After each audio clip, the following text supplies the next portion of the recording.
সরকারি খরচে তৈরি হয়েছে গার্লস স্কুল, 5 বছরে চালু হয়নি।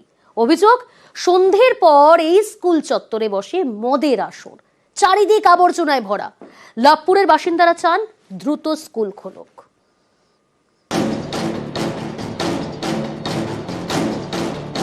মেয়েদের জন্য তৈরি হয়েছে স্কুল, কিন্তু চালুই হয়নি। স্কুল চত্বরে ছড়িয়ে ছিটিয়ে মদের বোতল, চারদিক আবর্জনায় ভরা।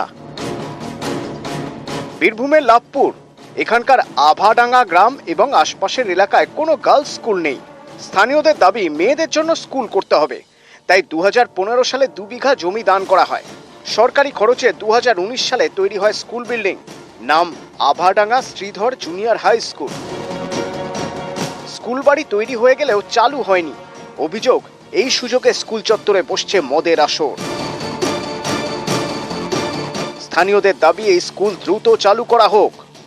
কতদিন ধরে এই অবস্থায় পড়ে আছে? 3 বছর। কোনো ক্লাস কিছু হয় না, কিছু হয় নতুনই পড়ে আছে। কি চাইছেন যাতে চালু হয়, ভালো ছেলে মেয়ে পড়বে, চালু হলেই ভালো। কি কারণে বন্ধ হয়ে আছে সেটা বলতে পারবো না, চালু করবে কিনা, কি করবে না করবে কি সেটা বলতে পারবো না। তবে গার্লস স্কুল হবার কথা ছিল।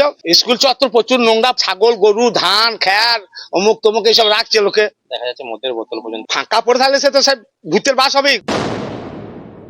স্কুলটা বন্ধ থাকার কারণে ওখানে হয়তো বাইরের লোকজন আসছে, তবে আমি অবশ্যই আমি ঊর্ধ্বতন কর্তৃপক্ষকে জানাবো এবং আমরা ব্যবস্থা নেব যেন ওই স্কুলের আশেপাশে কোনো নোংরা না থাকে। পার্মানেন্ট টিচার পেলে স্কুলটা আবার রানিং হয়ে যাবে। রানিং হয়ে গেলে আশা করি এই যে প্রবলেমগুলো বলছেন ওগুলো আর থাকবে না। বীরভূম থেকে ইন্দ্রজিৎ রোজ, নিউজ 18 বাংলা।